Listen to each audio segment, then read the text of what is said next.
Hello and welcome to the Big Picture.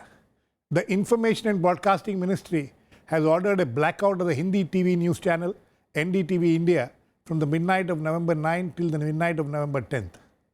This is the first order of the government under a newly amended provision of the Cable TV Networks Regulation Act, which gives the powers to the government to prohibit operation of a channel if it shows live coverage of any terror attack and the counter-terror operations. The action against the channel ostensibly is because it revealed strategically sensitive details during the terror attack on the Pathankot Air Base in early January this year, which could have potentially compromised national security. However, this action of the government has come in for severe criticism for impinging on the freedom of the press, apart from criticism of singling out the particular channel, as other channels and media also had published or telecast similar information. However, the government insists it was against national security and interest. The channel NDTV India has meanwhile approached the Supreme Court today. Today we will discuss the implications of this decision of the government and whether it is impinging on the freedom of the press or whether government was acting well within its powers. To discuss it, I have with me Prem Shankar, veteran journalist, Indira Jaising, senior advocate, Supreme Court, Jayadev Ranade, former additional secretary, Cabinet Secretariat, Madhav, Nalapat, political analyst, and Bhupendra Chaubey, executive editor, CNN News 18. Welcome to all of you. Mr. Prem Shankar, the contention of the government is that this was impinging on national security. This should not have been done, and they have whatever action has been taken is well within the powers that they have. How do you respond to that?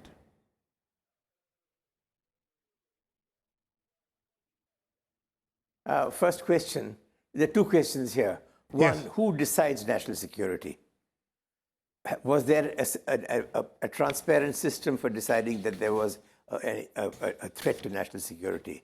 Second, this is about a possible threat to national security that's even more vague. Third, this is a classic case of the cure being much worse than the disease. And given that you're dealing with a bureaucracy that has not showed much regard for the law so far, it is an invitation to allow every one of its 50 or 70 ministers in 50 departments and 70 ministers to start banning people at the drop of a hat, saying it's a threat to national security. I am totally against it for every single conceivable reason that you can imagine. Okay, Mr. Ranade, who decides national security? Well, I think it's the government of the day that takes the call on whether national security has been breached or not, or whether an issue is in the country's interest, national interest, security interest. But a interministerial committee of the INB ministry, you think has the ability to decide what is national security? No, I don't think it should be an interministerial committee. It should be a committee that comprises people who are responsible, including from the journalists fraternity, and maybe a couple of prominent politicians or prominent people, so that it has an aura of impartiality. And it is this committee that will decide on whether national security has been breached or not. This should be the mechanism. But I think to determine whether there is a potential breach or whether it has been breached is something that should be left to the government of the day. Indira Jaising, you think, how do you respond to it? Mr. Ranade says the government of the day needs to take that call and it has taken the call. Well, they can take the call on what constitutes and what compromises national security. But surely they cannot take the call on what to report and what not to report. And in this particular case, all that is alleged against the channel is that they reported on certain anti-terrorist operations which were going on. Now, the answer to that is that all the information relating to the operations was in the public domain. And this is the answer that NDTV has given in its reply to the show cause notice. So, when information is already available in the public domain, that too put out by the government itself, It's not as if the government was not issuing press releases. It's not as if they were not keeping the nation informed about what was actually going on in Pathankot. They were. So the only crime that NDTV has been accused of is reporting information which was in the public domain. They are not claiming that they are the custodians of national security. Okay, surely it is the government of India which is the custodian of national security. But where is the problem with reporting on an operation, either while it's in progress or while it has concluded? And in this case, the report came after the conclusion of the operation. So I see no legal basis for the ban. And considering that my role here is to really talk about the law, I want to bring up the issue of the authority of law under which this action is being taken. Yes. Now, I find it alarming that there is actually no law in this country which addresses broadcasting units, broadcasting companies. There is none. All that happens is that you apply for a license under the Telegraph Act of 1885. And way back in 1995, the Supreme Court of India did say that the government of India should enact a law which addresses the broadcasting industry, which deals with every issue. We still don't have a law which addresses the broadcasting industry. And all that I want to say is that the right to free speech cannot be taken away without authority of law. As it has happened in this case, there is no authority of law to take away the right to free speech. What about... Last point that I wish to make, which I would like your viewers to debate, is that apart from the rights of NDTV, there is the rights of people like you and me, the viewer, the right to receive information and the right to impart information. I might be invited on a channel to give my comments like you've invited me now. Now that is included in my right to free speech. So not only has the right of the broadcaster being violated, but also the right of people like us who have a right to receive information. Okay. Indira Jaising, you know, my question, you said that there is no law, but the law which the government has quoted and under which this action has been taken is the Cable TV Networks Regulation Act, 1995. Yes. So you don't think that law is, you know? Yes. Yeah, please. No, it does not. The Cable Operators Act does not apply to broadcasters. It applies to cable operators who transmit what broadcasters are publishing, okay? My point is you need a law which regulates licensing of the airwaves to broadcasters. Tomorrow you, I, anybody, any one of us might want to set up a broadcasting organization, and we need to know which law governs us, and only such a law can restrict free speech and expression. There's none. As I told you, there is the Telegraph Act of 1885 and NDTV's license to broadcast is issued under that law, under the Indian Telegraph Act of 1885, not under the Cable Operators Act. Okay. So, for example, if you have a direct to home. Okay. I'll come back to you on that, Mr. Nalapat. Mr. Nalapat, how do you respond to this? Is this action a justifiable action? Well, I want to say that, you know, I mean, I have, over the course of my life, met several individuals in the bureaucracy.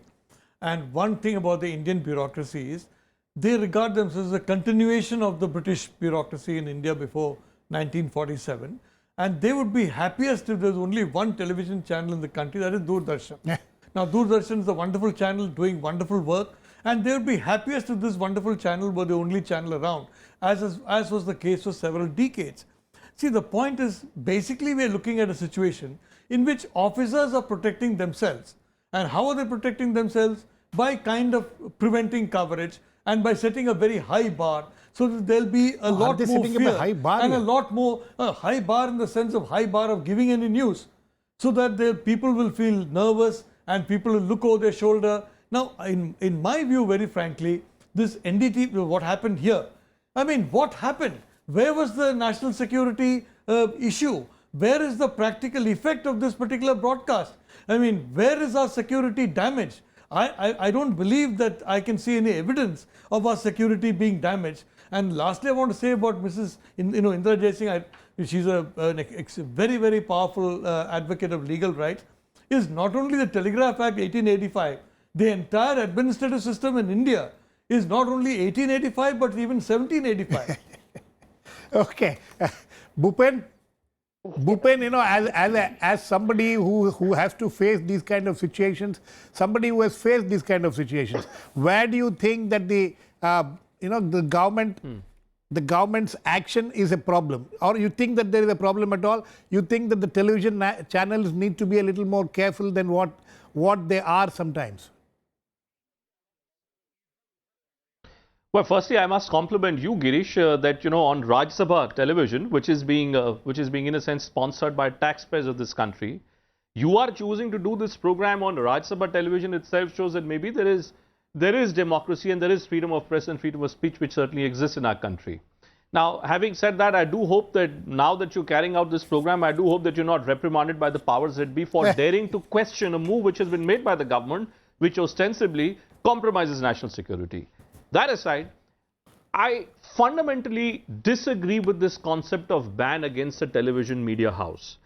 And I must urge all the panelists on this program and your viewers who would be watching this show, that you look at the transcript of the entire exchange which has taken place between the reporter and the anchor, which has become the basis for the government to take action. At best, as an editor of a channel, and I was asking this question to myself, that what if my reporter would have reported a live encounter like this? What would my response have been?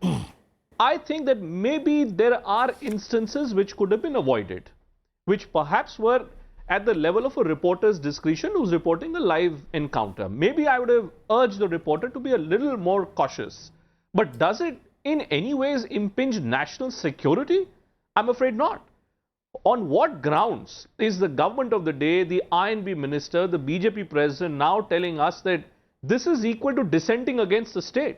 I fail to understand how is it that reporting some specific details of a live encounter is dissenting against the state.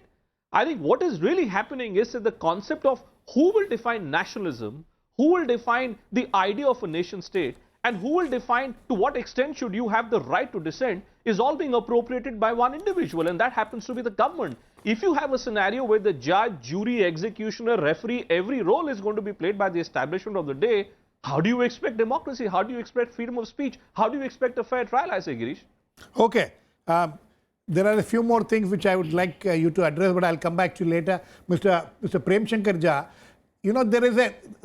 there's a problem here. We have had these kind of situations in the past where the television channel, especially television channels, when they cover these kind of sensitive situations, have been, have been blamed for certain kind of reportage, whether it was in Kargil, whether it was in Bombay, and now where does the channel draw a line?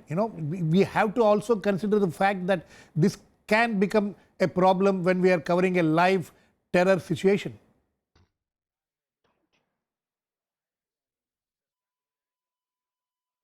Girish, I'm glad you asked that question, because actually the other side to what all of us have said today is that freedom is not anarchy.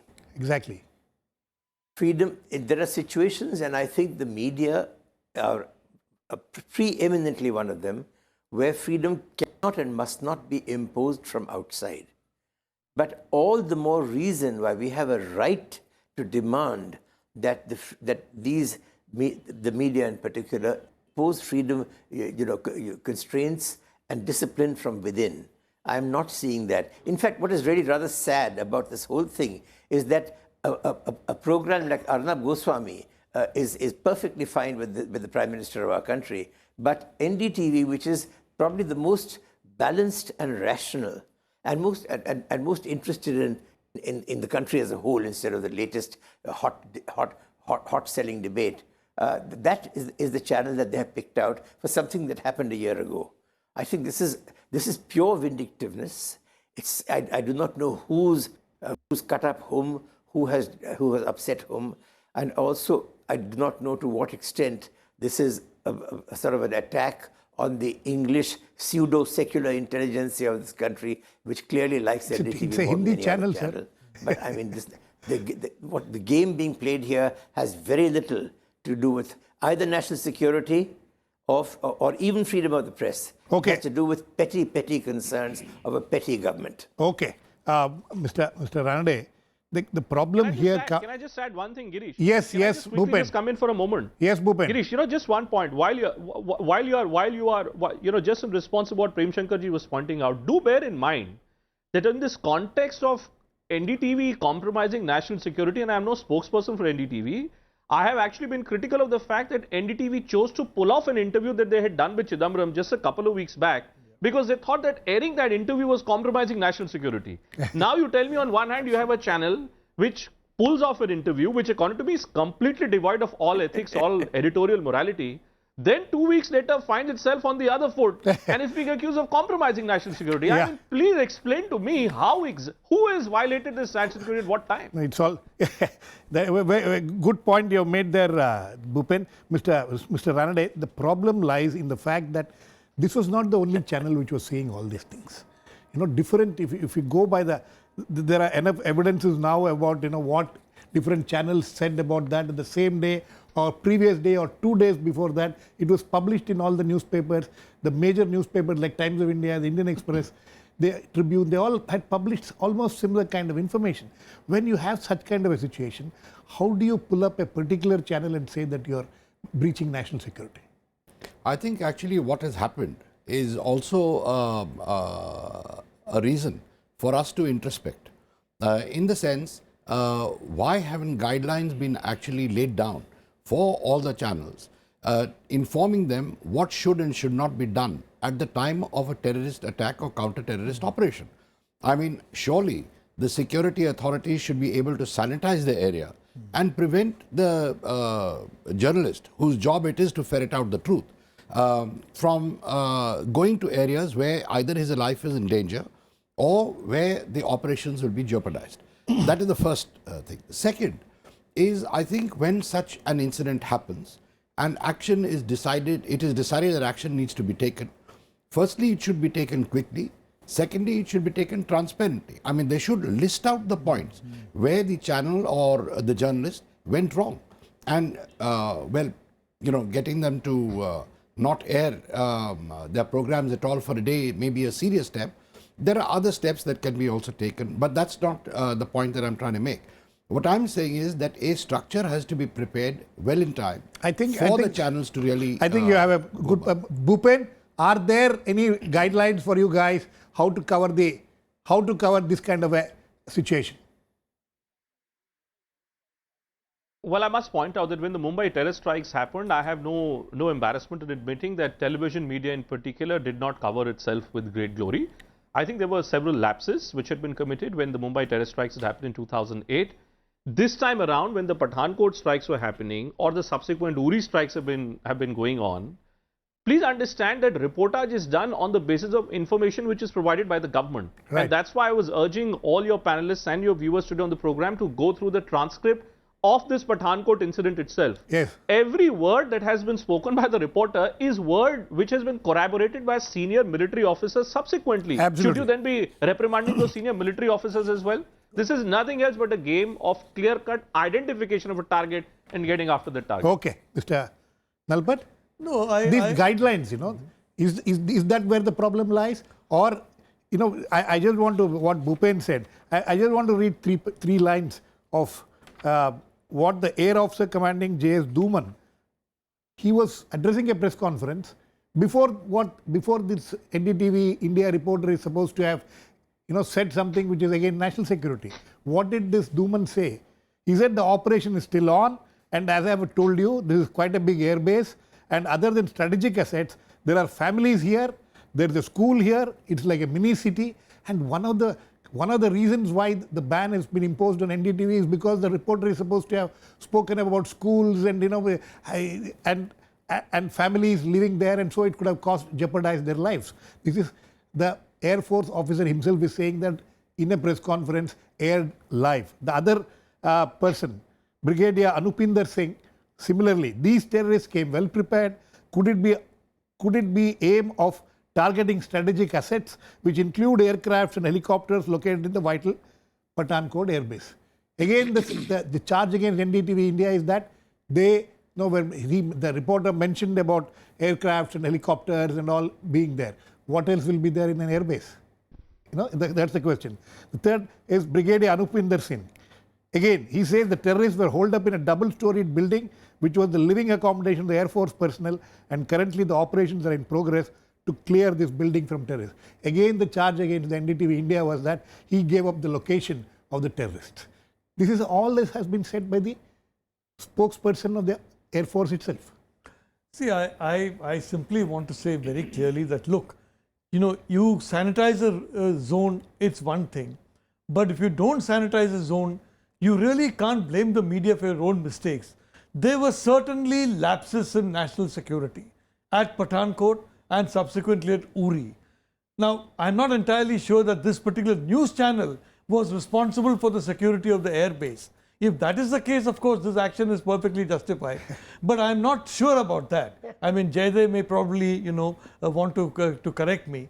But the reality of the situation is there was an egregious lapse of security. You had these terrorists, these trash coming into the airbase, supposed to be a heavily fortified zone, a fortress, and then committing mayhem. You had that at Pathankot, you had that at Uri. So I hope the government has been 100 times stricter with such people who allowed this kind of lapse than they have been with this particular channel.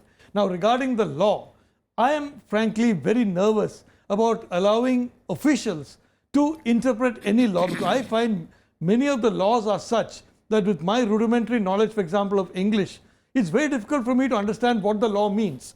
So the result is that, it can be interpreted in any way. So once you hand that to officials who have vested interest in covering up their own mistakes, you create a problem. So I would again like to say very clearly that, look, the media may make mistakes in judgment, they may make mistakes of fact, but I think a free press is absolutely essential to a functioning democracy. Okay. Indira Jaising, this interministerial committee, the mechanism which has been established to look into these kind of cases, an interministerial committee, how legally viable is this kind of a thing? You think that they investigate and they pass the judgment? Is there a problem there? Look, I want to repeat this again and again and again. I maintain that this order is passed without authority of law. Now, Article 19 of the Constitution of India, which guarantees the right to free speech, says free speech can be restricted only by authority of law. Take it from me, you can ask the lawyers for NDTV, they will agree with me undoubtedly, that there is no authority of law under which an order like this has been passed. That is why you have this interministerial committee. 3 people can sit on a table, ministers, mind you, and take this decision. They are not a judicial body. They are not a judicial authority. They are not established under any law. Can someone tell us under what law this interministerial body is set up? No, it's under an executive order. You cannot by an executive order take away the right to free speech. So you were asking me to answer a question which answers itself.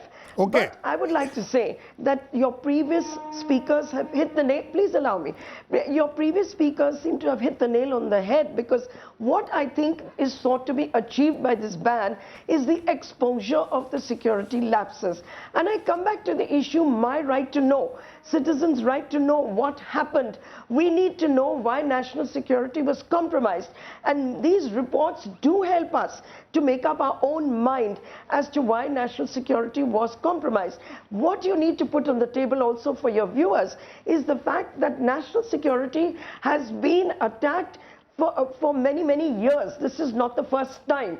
Pathankot was not the first time. And the press has been consistently reporting on it. No one has suggested that the press has compromised national security. But for the first time in the year 2015, mark the year, mark the date, they introduced an amendment to the program code saying that they have the power on the ground of compromising national security to restrict a broadcast, and this is not a restriction, it's a ban, okay? So why did we need an amendment in the year 2015, which gives them the power to ban a channel on the ground that it compromises national security? I think these questions have no answers, and all these questions are now before the Supreme Court. Okay, but what about the minister says that this is not the first time it has happened. The UPA government has done this 21 times in the past. Okay. Not on grounds of national security. To my knowledge, the earlier orders were mainly based on the issue of obscenity. Yes, there have been orders which have said channels should take a certain program off the air because women were portrayed in an obscene manner, or a particular program was obscene. I do not think there's a single case where a channel has been compromised because of national security. Okay, yes, Mr. Nalapat. No, I simply want to say that if the I'll come to you, Bhupen. One second, Bhupen. Yeah, I want to say very frankly, the UPA during its 10 years introduced a lot of very harsh draconian laws. Laws which on paper look great, but which in practice give a police constable, other officials immense power. Now, this is the whole problem. We are assuming that everybody who's in government service is a saint, is an angel, who will exercise these powers responsibly in the national interest. But this particular action has been taken under the amendment brought in 2015. Yes, Bhupen, very quickly. Yes. I was just saying, you know, while we are all hyperventilating about what has gone on with NDTV, and that happens to be a so-called national channel operating out of Delhi, therefore you're doing this debate. Let me put it this way, Girish. Did you think in terms of doing a debate like this when K. Chandrasekhar Rao, Chief Minister of Telangana, decided to ban, he ensured that there was a blackout of a prominent television channel there for well over 4 to 5 weeks. Actually, it went on for 2 months, somebody pointed out to me. Problem is that when action is taken against a television channel or a media house, you did that. Bhupen. Okay. If you did that, well, compliments to you. I must point out that I didn't see any. We didn't do any such program, barring maybe a few references here and there. Okay, Bhupen, we are running out of time. Sorry, Bhupen, we are running out of time. Corruption. Sorry, action against dissent is two different things. That's all. Sorry, Bhupen, running out of time. Very quickly, you think that media itself, the television channels itself, should draw some kind of a guidelines themselves how to cover these kind of things in future?